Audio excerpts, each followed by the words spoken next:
Welcome to Love Dogs. We're here today at a bar called Christina's Place, and we're talking to Jim and his dog, Miss Pickles. I met Miss Pickles through New Leash on Life. I had a dog that I had to put to sleep after 14 years and really thought that I would never own another dog again. And I went to one of New Leash's events. They have kind of open adoption events where they bring out a bunch of dogs and prospective owners come and meet them. Was Miss Pickles at one of those events? Miss Pickles was at one of those events and was unlike any of the other dogs that were there. All the other dogs were playing with each other and jumping all over each other, and Miss Pickles was laying in the shade. I was told that she was deaf. I was told that she had some medical problems. She was on thyroid meds. The wind blew and a bag of treats blew off a table. And despite the fact that she was deaf and looking the other way, she was on them like a puma. And I thought this might be the dog for me. A lazy dog that could sense when food had hit the ground.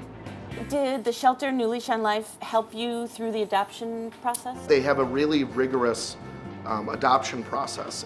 I had been a social worker in a previous life, and it's a little similar to adopting a child. They did a telephone interview with me before they invited me to come meet the dog.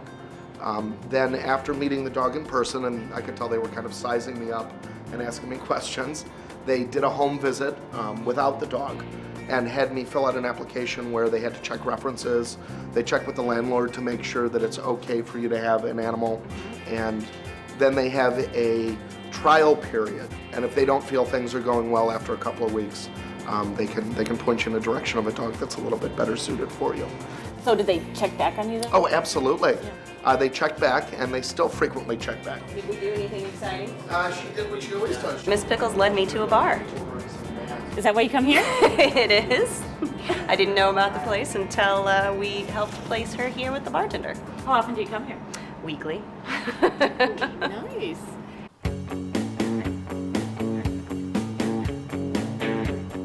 You want to tell us about your day with Miss Pickles? Sure. She comes in, I open things up, I get her a bowl of ice water, I then give her a rawhide, which she runs around with, and we play a little game of keep away.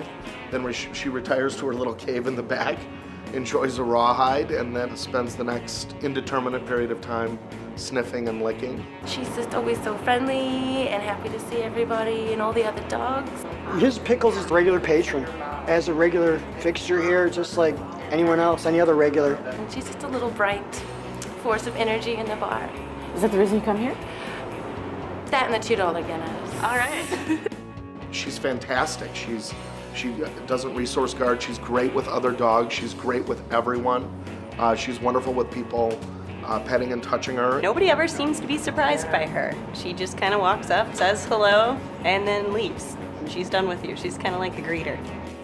She loves being down here. There are certain people who come in and ask me to run upstairs and grab her, which I'll do if she's not down with me. I don't know her that well. I mean, we never dated. Are there any special things you have to do because she's deaf? She can't be off leash because she's deaf, but I don't think being off leash with this type of dog is being a good breed ambassador, even though she's absolutely non-aggressive and great with other dogs and people. It doesn't mean that other people aren't scared of her because of the way she looks. So I walk her on leash.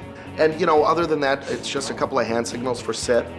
I really haven't trained her past there, although I'm sure she'd be very easily trainable. It's been through my own laziness that she doesn't know more commands than just sit and stay. I've owned several dogs. I've been a dog lover and a dog owner since the time I was a child, and Miss Pickles is the best dog that I've ever owned. She's just intrinsically and inherently a great dog, and I love her. We had Miss Pickles, and then Jim found us, and now we are all friends, and we come here sometimes to see Jim, but mostly just to see Pickles. What's your favorite thing about Miss Pickles? The fact that I'm not the only one that walks on four legs around here as a patron.